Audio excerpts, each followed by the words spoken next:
The second sky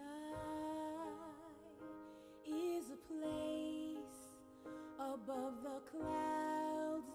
Connecting with Reverend Dr. Lee P. Washington. God bless. Good morning and welcome to Divine Connections. I'm sitting here today with Reverend Dr. Lee P. Washington. I want to thank you for allowing me to conduct this interview. And how are you? I'm doing well, and thank you for sharing today. My first question that I have for you is, could you please tell us a little bit about yourself? Well, I kind of consider myself a down-to-earth person with a calling from God to serve God's people, and one where I specifically serve as a senior pastor of the Reid Temple AME Church. I'm very approachable, and I try as much as possible to respond to the needs of the people. As a senior pastor, could you describe in detail what is that role? The senior pastor has a role that's somewhat diverse in the sense that it involves planning, directing, coordinating, and overseeing the church from a worship perspective, from a preaching perspective, from the teaching perspective. And because of the size of our church, we also, I'm responsible as the CEO, I guess you would say. So I have those responsibilities and dealing with the people on a one-to-one basis as much as possible. We do have a membership in excess of 10,000 members. 10,000 members. Wow, that's a blessing. So how long have you been pastoring?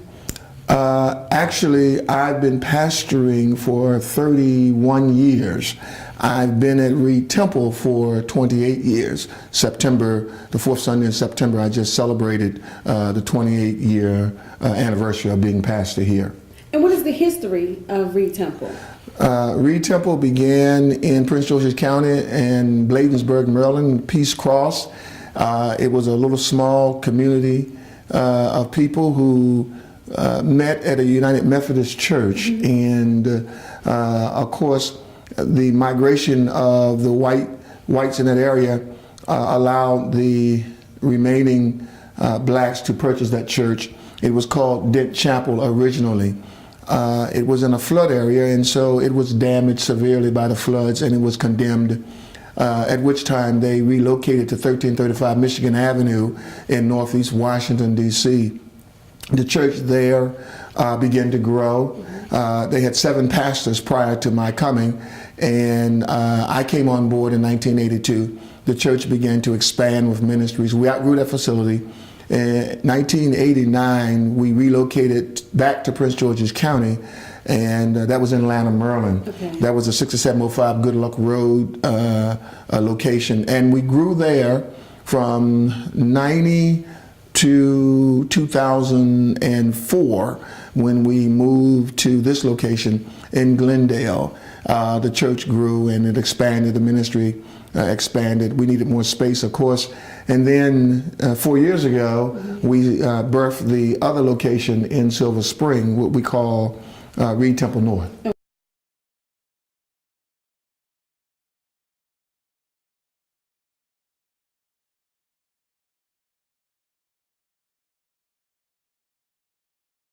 Also, did you ever imagine that your ministry would take off in the way that it has taken off? To be honest with you, I didn't. I never dreamed or was able to foresee that the ministry would grow and expand to this dimension, to this capacity. I'm grateful to God, and I think that God challenges us oftentimes with smaller things, and if you're faithful and accountable and there's integrity in the smaller things, then God will of course increase your territory, and that's what we've seen manifested before our very eyes. Mm-hmm. Did there ever come a time when you was ministering prior in your earlier years that you ever want to say, God, I'm tired, or I can't take it anymore, it's too much? Did you ever? Oh yeah, I mean, to be honest with you, I think every pastor goes through that, and it's biblical. Elijah said, "Oh Lord, I've had enough." Moses said the same thing. You've given me all these people, and they're complaining, and I can't take it another minute or another day. You have those moments in ministry when you feel like that, the stresses, the demands. They're unrelenting, and I mean, it's perpetual. It just goes on and on. So you have to be intentional about your own self-care. Okay. You have to preserve time to be restored and renewed and reinvigorated as well, so that your creative juices continue to flow and you can bring something positive and productive to the whole enterprise of ministry. Now, did you have any mentors back in your earlier years of ministry?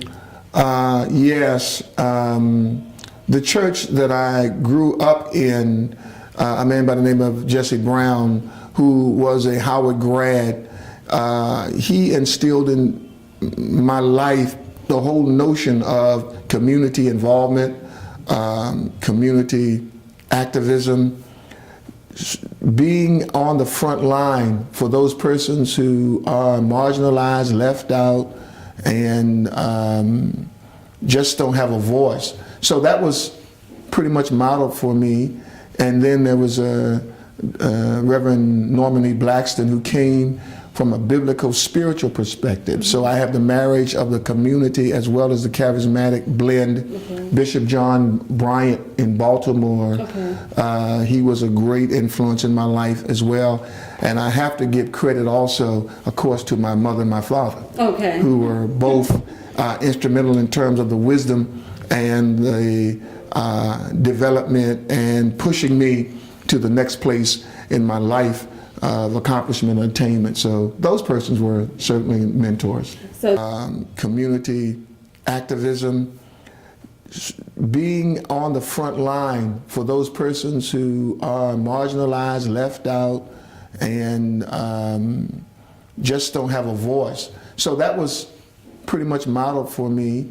And then there was Reverend Norman E. Blackston, who came from a biblical spiritual perspective. So I have the marriage of the community as well as the charismatic blend. Okay. Bishop John Bryant in Baltimore, okay. He was a great influence in my life as well.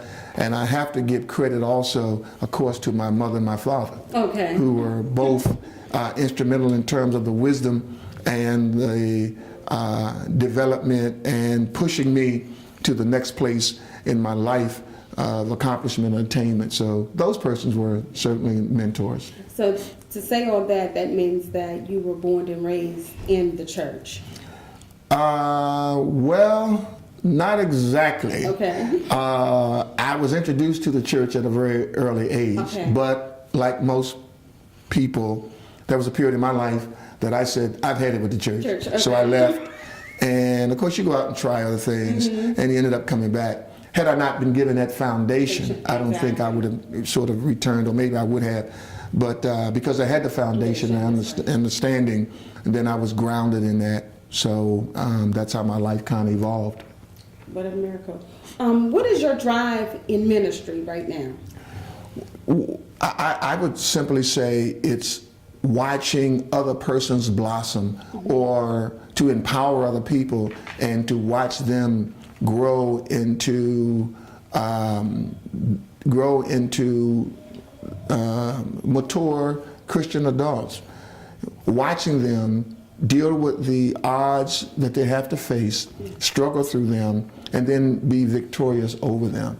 And I love that. When people come in and they're burdened and they're stressed and they feel that they've reached wit's end, and then it's like a new birth, okay. Allowing them to see that there's far more that you can achieve and accomplish. Now, what is your strongest points in ministry right now? Well, as I began introducing myself, I think, one, I'm personable. I don't have